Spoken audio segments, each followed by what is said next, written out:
Datu Sanggul, yang mempunyai nama asli, Syekh Muhammad Abdus Somad, adalah sosok ulama tersohor di Kalimantan Selatan, Kalsel.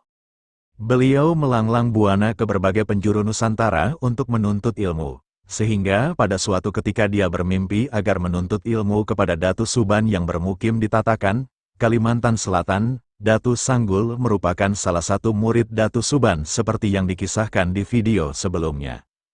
Datu Sanggul pada zamannya seorang ulama besar di wilayah Tatakan, Kabupaten Tapin, Kalsel. Datu Sanggul atau Syekh Muhammad Abdus Somad hidup sekitar abad ke-18 Masehi.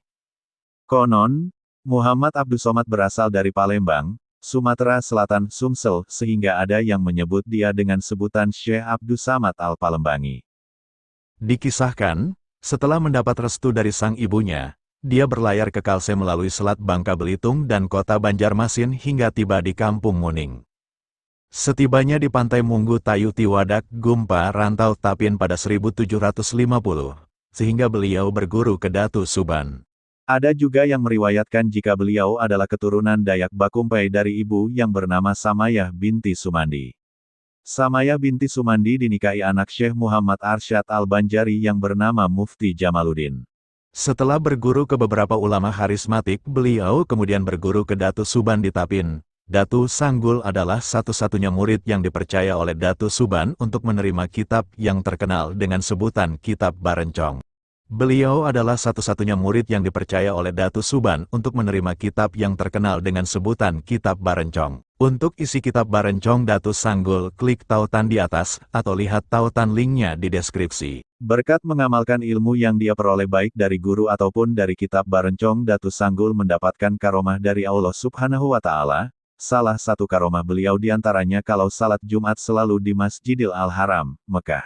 Karena seringnya salat Jumat di Masjidil Haram, maka Muhammad Abdus Somad pun dapat berkenalan dengan Syekh Muhammad Arsyad Al-Banjari yang sedang menuntut ilmu di Tanah Suci Makkah. Konon, Syekh Muhammad Arsyad Al-Banjari lah yang menjadi saksi kepada warga Banjar jika Muhammad Abdus Somad setiap Jumat salat di Masjidil Haram. Hal ini disampaikan oleh Syekh Muhammad Arsyad kepada warga Banjar setelah dia selesai menuntut ilmu di Mekah. Syekh Muhammad Arsyad ingin menemui sahabat sekaligus gurunya di Tatakan, tetapi sayang, setelah sampai di Tatakan, Datu Sanggul sudah berpulang ke rahmatullah. Dikisahkan sebelumnya, pada waktu itu di kerajaan Banjar diterapkan syariat agama Islam, sehingga diwajibkan bagi warga laki-laki yang sudah akil balik atau sudah dewasa pada hari Jumat untuk melaksanakan salat di masjid.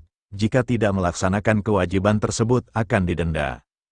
Dikarenakan setiap Jumat Abdus Somad selalu salat di Masjidil Haram, maka setiap minggu dia harus membayar denda kepada kerajaan. Karena seringnya membayar denda hingga harta yang tertinggal cuma kuantan dan landai, yaitu alat untuk memasak nasi dan sayuran. Akhirnya setelah didesak oleh istri beliau karena tidak ada lagi barang yang bisa dipakai untuk membayar denda, dia akhirnya berjanji untuk melaksanakan salat Jumat di masjid kampungnya.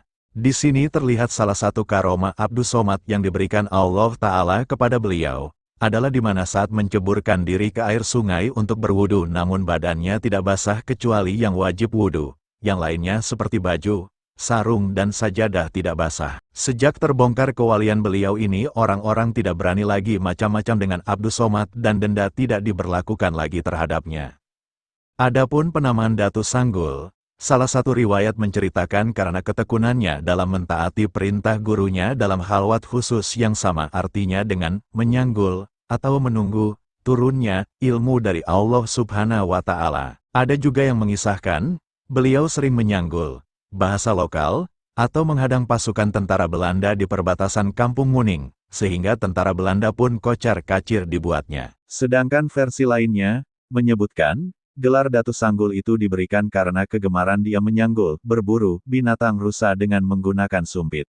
Ada juga yang mengatakan rambutnya yang panjang dan selalu disanggul di gelung. Datu Sanggul juga dikenal pula sebagai Datu Muning yang aktif berdakwah di daerah bagian selatan Banjarmasin, Rantau dan sekitarnya. Makam Datu Sanggul letaknya berada di Desa Tatakan atau sekitar 14 km dari titik 0 km. Rantau, ibu kota Kabupaten Tapin, yang selalu ramai dikunjungi oleh peziarah. Wallahu a'lam bishawab.